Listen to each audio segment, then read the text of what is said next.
ഇപ്പോൾ ഇതാ കൊല്ലത്തെ മൈലക്കാട്ട് ആ നിലയിൽ അത് ഈ നാട്ടുകാരുടെ ആരോപണങ്ങൾ ശരിവെക്കും വിധം, അവരുടെ പരാതികൾ ശരിവെക്കും വിധമാണ് ഇപ്പോൾ ഈ അപകടം ഉണ്ടായിരിക്കുന്നത്.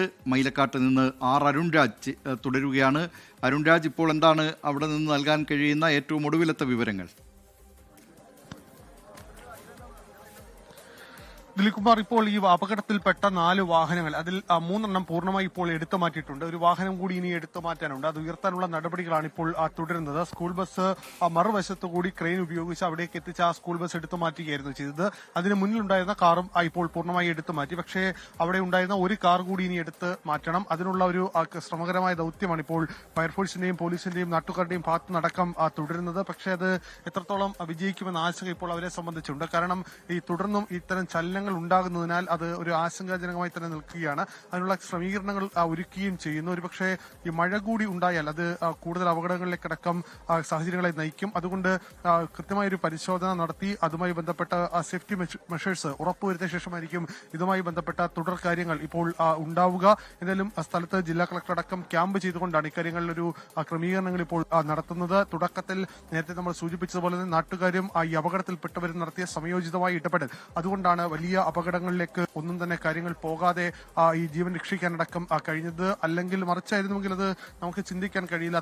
വേദന ഉണ്ടാക്കുന്ന സംഭവമായി മാറിയേനെ. കാരണം വലിയ തിരക്കുള്ള ഭാഗമാണ് ഈ തിരുവനന്തപുരത്തേക്ക് എപ്പോഴും വാഹനങ്ങൾ വന്നുകൊണ്ടിരിക്കുന്ന, എല്ലാ സമയവും ഇവിടെ കടന്നു പോകണമേ, ഈ ഭാഗങ്ങൾ കടന്നു പെട്ടെന്ന് പോകാൻ കഴിയണമേ എന്ന് ജനം ആഗ്രഹിക്കുന്ന സ്ഥലമാണ്. കൊട്ടിയം മുതൽ ഈ മൈലക്കാട് വരെ എപ്പോഴും വാഹനങ്ങളുടെ ഒരു നീണ്ട നിര നമുക്ക് പ്രകടമാണ്, ദൃശ്യമാണ്. ആ സ്ഥലത്താണ് ഇത്തരം അപകടം സംഭവിച്ചത്. എന്തോ ഭാഗ്യം ഒന്നുകൊണ്ട്, മഹാഭാഗ്യം ഒന്നുകൊണ്ട് മാത്രമേ ആണ് ഇത്തരത്തിൽ വലിയ പ്രശ്നങ്ങളില്ലാതെ ഇങ്ങനെ കാര്യങ്ങൾ എത്തിയത്. എന്തായാലും ഇത് ഉടൻ തന്നെ പുനർനിർമ്മിക്കാനുള്ള ക്രമീകരണങ്ങൾ നടത്തും. അത് നാളെ ചേരുന്ന ജില്ലാ കളക്ടറുടെ നേതൃത്വത്തിൽ ചേരുന്ന യോഗത്തിലായിരിക്കും അത് എങ്ങനെ വേണം എന്ന കാര്യത്തിൽ തീരുമാനമെടുക്കുക. ഇത്ര വലിയ രീതിയിലുള്ള വാൾ അത് മാറ്റി പകരം ചെറുകട്ടകളോ അല്ലെങ്കിൽ പില്ലറോ ആക്കണം എന്നുള്ളതാണ് നാട്ടുകാർ നേരത്തെ ആവശ്യപ്പെട്ടത്. കാരണം ഈ ഭൂമിക്ക് ഒരു ഈർപ്പം ഉള്ളതാണ്. അത്തരം ഈർപ്പമുള്ള സ്ഥലത്ത് ഇത്രയും വലിയ കോമ്പൗണ്ട് വാളുകൾ ഉപയോഗിച്ച് നിർമ്മിച്ചാൽ അത് തുടർന്നും ഇത്തരം അപകടം ഉണ്ടാകുമെന്നുള്ളതാണ് നാട്ടുകാരുടെ ആശങ്ക, അവരുടെ പരാതി എങ്ങനെയാണ്. അതുകൊണ്ടാണ് അവർ ഈ പില്ലർ എന്ന കാര്യം വെച്ചത്. 9 മാസം മുമ്പ് ഇതുമായി ബന്ധപ്പെട്ട പരാതികൾ നേരത്തെ നമ്മളോട് സംസാരിച്ച MLA അടക്കം പറഞ്ഞത് അത്തരം പരാതികളടക്കം അവർ മുന്നോട്ട് വെച്ചതാണ്. ആ ആശങ്കകൾ സംസ്ഥാന സർക്കാരിനെയും ദേശീയപാത അതോറിറ്റി അറിയിച്ചതാണ്. പക്ഷേ ഇക്കാര്യത്തിൽ തുടർന്നൊരു നടപടി ഉണ്ടായില്ല, തുടർന്നൊരു നീക്കവും ഉണ്ടായില്ല. ഇതേ തുടർന്നാണ് പിന്നീട് ഈ ഇത്തരം സംഭവം ഉണ്ടാവുകയും ചെയ്തത്. അതുകൊണ്ട് ഇപ്പോൾ കളക്ടർ അവിടെ നിൽക്കുന്ന ഉദ്യോഗസ്ഥരെ കൂടി പിന്മാറണം, അവിടെ നിന്ന് മാറാൻ ആവശ്യപ്പെടുകയാണ്. കാരണം അത്ര സേഫ്റ്റിയിലല്ല ഇത് നിൽക്കുന്നത് എന്ന് ഇപ്പോൾ ഉദ്യോഗസ്ഥർ അവർ ഇപ്പോൾ ആവശ്യപ്പെടുന്നത്.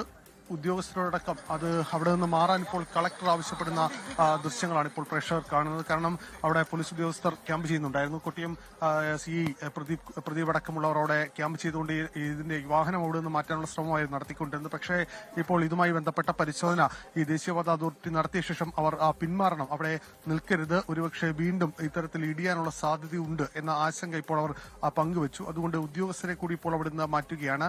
ആ ഭാഗത്ത് ഇനി തുടരേണ്ടതില്ല എന്നുള്ള നിലവിൽ കളക്ടർ നൽകിയിരിക്കുന്ന നിർദ്ദേശം. നമുക്ക് ആ ദൃശ്യങ്ങൾ കാണാം.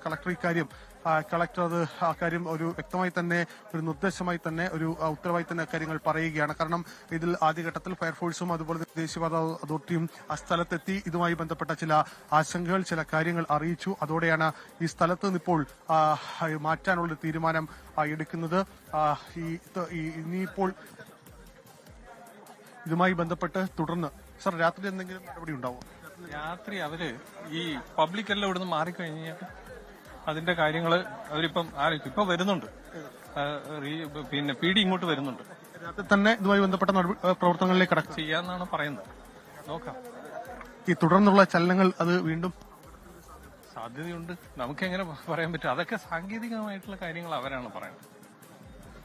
എന്തായാലും രാത്രിയിൽ തന്നെ രക്ഷാപ്രവർത്തനം, ഈ മറ്റുള്ള തുടർ പ്രവർത്തനങ്ങൾ ഇതുമായി ബന്ധപ്പെട്ട നടപടികളിലേക്ക് കടക്കുന്നു എന്നുള്ളതാണ്. ദേശീയപാത അതോറിറ്റി ഇതുമായി ബന്ധപ്പെട്ട കാര്യങ്ങളിലേക്ക് പ്രൊജക്ട് ഡയറക്ടർ അടക്കം ഈ സ്ഥലത്തേക്ക് എത്തി ഇതുമായി ബന്ധപ്പെട്ട കാര്യങ്ങൾ ഇപ്പോൾ കളക്ടറുമായി സംസാരിച്ചു. എന്തായാലും രാത്രിയിൽ തന്നെ ഇതുമായി ബന്ധപ്പെട്ട ക്രമീകരണങ്ങൾ, അത് ബദൽ മാർഗം ഒരുക്കുന്നതിനും റോഡ് റീകൺസ്ട്രക്ട് ചെയ്യുന്നതിനും അടക്കമുള്ള പ്രവർത്തനങ്ങളിലേക്ക് തങ്ങൾ കടക്കുകയാണ് എന്നുള്ളതാണ് ദേശീയപാത അതോറിറ്റി വ്യക്തമാക്കിയതെന്നാണ് കളക്ടർ നമ്മളോട് ഇപ്പോൾ സംസാരിച്ചപ്പോൾ വ്യക്തമാക്കിയത്. എന്തായാലും ഈ പൊതുജനങ്ങളെയും അതുപോലെ തന്നെ ഇവിടെ കൂടി നിൽക്കുന്ന എല്ലാവരുടെ അടുത്തും മാറണം എന്നുള്ളതാണ്. പൂർണ്ണമായും മാറണം തരണം എന്നുള്ള ആവശ്യമാണ് ദേശീയപാത അതോറിറ്റി മുന്നോട്ട് വെച്ചത്. അതിന്റെ കൂടി അടിസ്ഥാനത്തിലാണ് ഇപ്പോൾ എല്ലാവരോടും ഇവിടെ ഈ സ്ഥലത്ത് നിന്ന് മാറാനുള്ള നിർദ്ദേശം, കർശനമായ നിർദ്ദേശമായി ജില്ലാ കളക്ടർ തന്നെ കൃത്യമായി തന്നെ പറയുകയാണ്. എന്തായാലും ദിലീപ് കുമാർ ഒഴിഞ്ഞുപോയത് വലിയ ഒരു മഹാദുരന്തമാണ്. ഒരു മഹാഭാഗ്യം കൊണ്ടാണ് അത്തരമൊരു ദുരന്തം ഉണ്ടാകാതെ പോയത്. വലിയൊരു ദുരന്തമാണ് കൊല്ലം മൈലക്കാട്ട് ഒഴിവായത്. ദേശീയപാത നിർമ്മാണത്തിനിടെ സംരക്ഷണ ഭിത്തി തകർന്ന് വലിയ ദുരന്തം ഒഴിവായിരിക്കുകയാണ്.